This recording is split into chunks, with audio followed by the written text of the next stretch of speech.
Baik, selamat siang Pak Chandra. Di sini kelompok kami akan mempresentasikan tentang aplikasi dan pengembang permainan.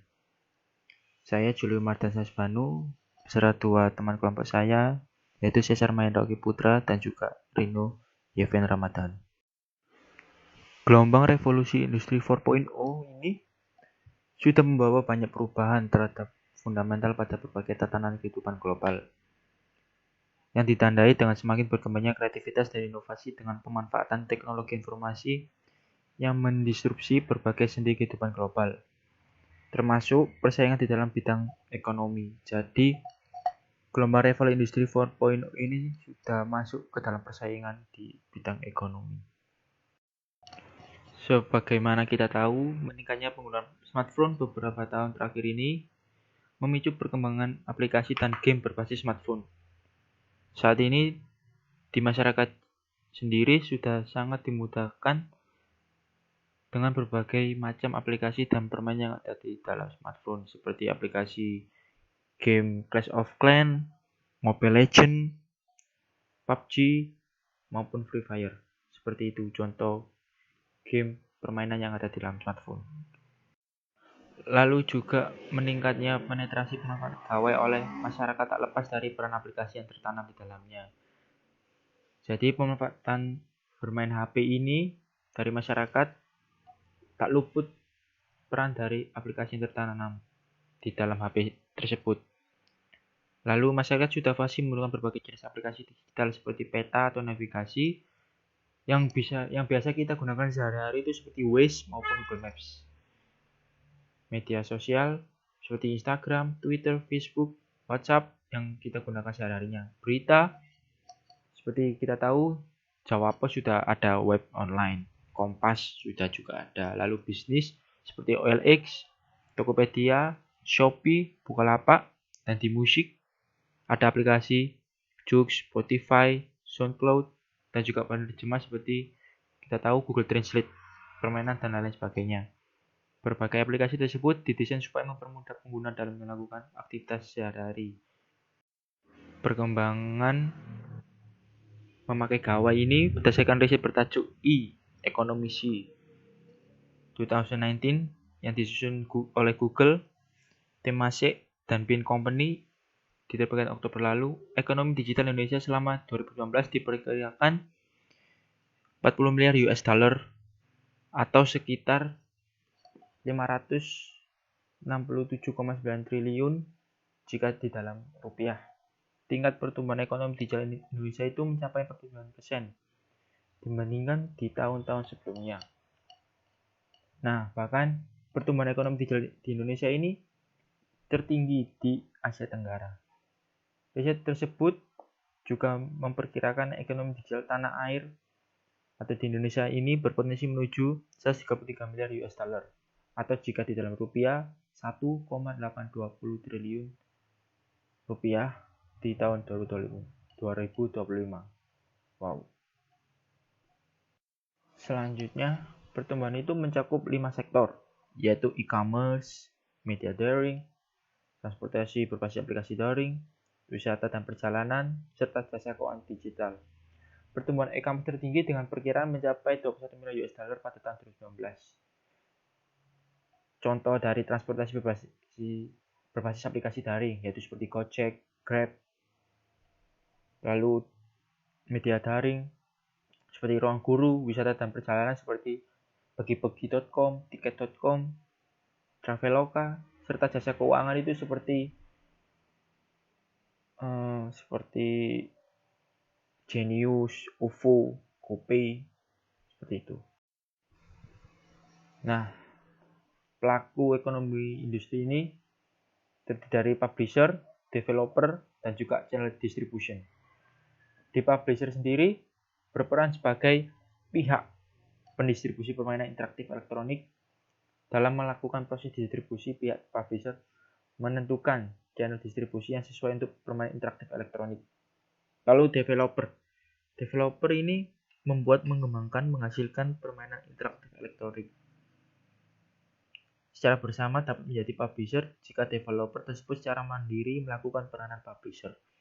Lalu yang terakhir ada channel distribution, yang merupakan jalur atau kanal yang menjembatani pihak dari produsen game maupun konsumen. Seperti kita ini, kita adalah konsumen, penikmat game. Channel distribution game diantaranya seperti App Store, Mobile Market, Play Store, seperti itu.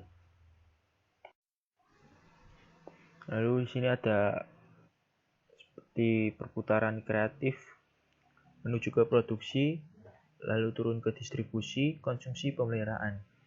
Nah, bagian ini termasuk ekosistem ekonomi kreatif produksi teknologi informasi, atau biasa kita sebut aplikasi. Kreatif mencakup ruang kreativitas, sarana kreativitas, inspirasi kreatif, dan peran Backcraft menjalin kerjasama dengan penyelenggara acara-acara teknologi dalam rangka melakukan pendataan potensi-potensi produk IT. Lalu, langkah selanjutnya melakukan roadshow dari sekolah ke sekolah, bisa dari kampus ke kampus juga, yang tujuannya menyampaikan sukses story atau kebutuhan teknologi dan sebagainya. Lalu di produksi sendiri mencakup sumber daya manusia, sarana dan alat produksi, biaya atau permodalan, bisa mencakup investor asing, lokal maupun crowdfunding. Lalu haki, dan yang terakhir harus memiliki legalitas usaha. Kemudian ada distribusi.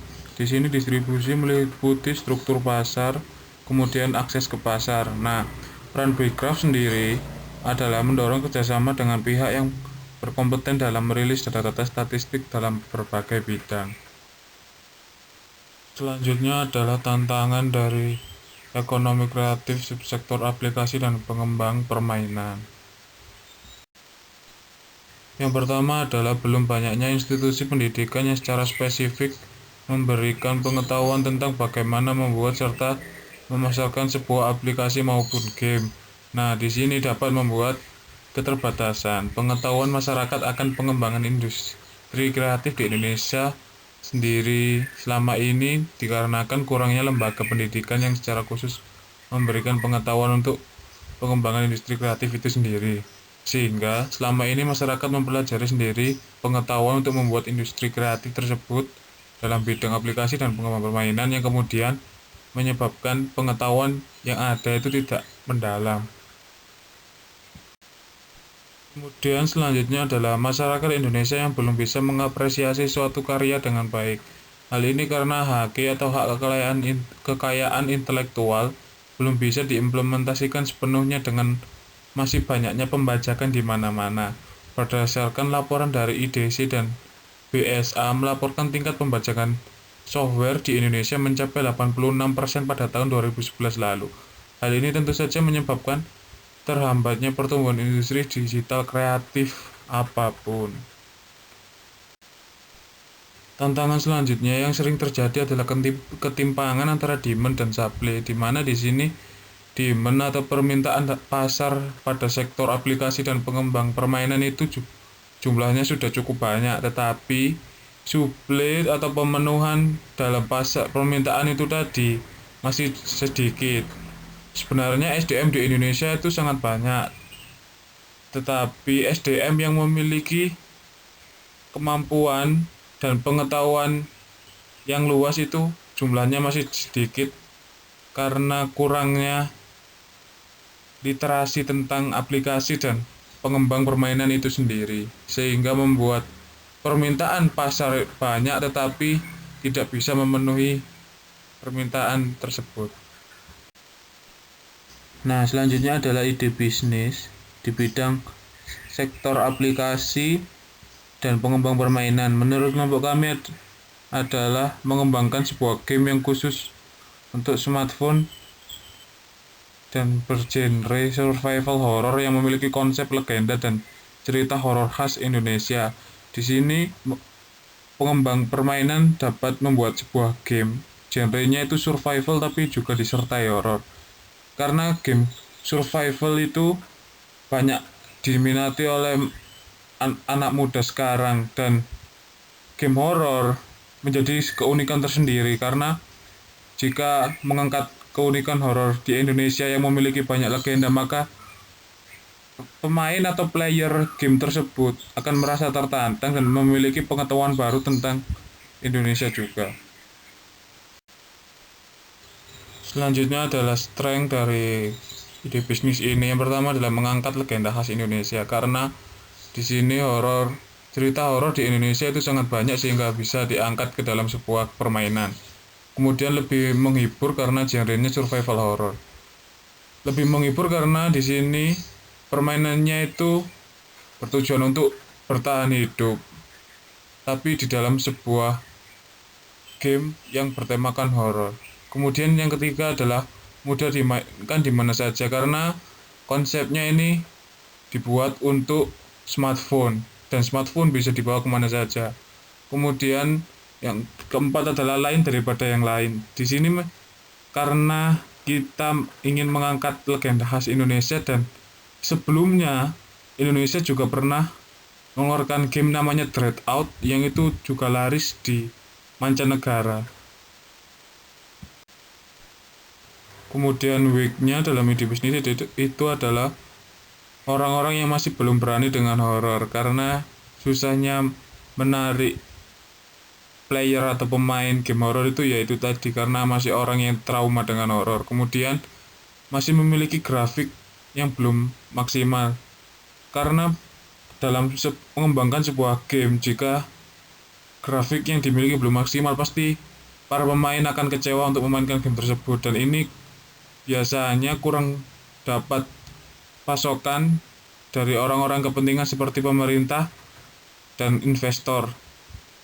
Kemudian kurangnya dukungan dari orang yang memiliki kekayaan itu tadi, keterkaitannya dengan kurangnya dukungan oleh investor dan pemerintah, sehingga membuat sebuah game itu tadi kurang maksimal. Kemudian opportunity atau peluang ide bisnis ini. Yang pertama adalah pengguna smartphone setiap tahunnya meningkat, karena game ini dibuat dengan tujuan untuk bisa dimainkan di mana saja, maka game ini dibuat berbasiskan smartphone. Kemudian player atau orang yang bermain game juga meningkat. Hal ini bisa dilihat karena banyaknya influencer atau youtuber yang terkenal karena memainkan sebuah game. Dan yang ketiga adalah masih sedikit pencipta game horror yang diminati oleh masyarakat.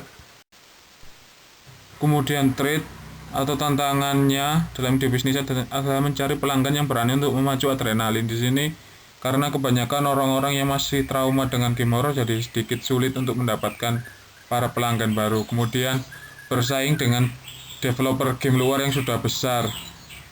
Tantangannya yaitu seperti pencipta game developer dari Resident Evil ataupun Call of Duty atau game-game horror di luar negeri yang sudah besar. Kemudian adalah kecepatan dalam mengembangkan game tersebut. Nah, di sini juga perlu dukungan seperti tempat atau fasilitas untuk mengembangkan sebuah game, sehingga game tersebut dapat dengan cepat untuk dikembangkan. Kemudian strategi pemasaran yang dilakukan di bisnis ini adalah dengan menggunakan media sosial, membangun fanspage, dan mempublikasikan kemajuan dari proses development. Juga aktif di forum-forum yang berhubungan dengan pengembang game baik regional maupun internasional. Tidak lupa juga kita bisa memilih influencer atau youtuber untuk mempromosikan game yang baru dibuat. Hal ini sudah terjadi beberapa bulan terakhir. Game Indonesia yang dipromosikan oleh youtuber game yang terkenal. Sekian presentasi dari kami tentang ekonomi kreatif di subsektor aplikasi dan pengembang permainan. Apabila ada salah kata kami mohon maaf, dan terima kasih sudah mendengarkan presentasi dari kami.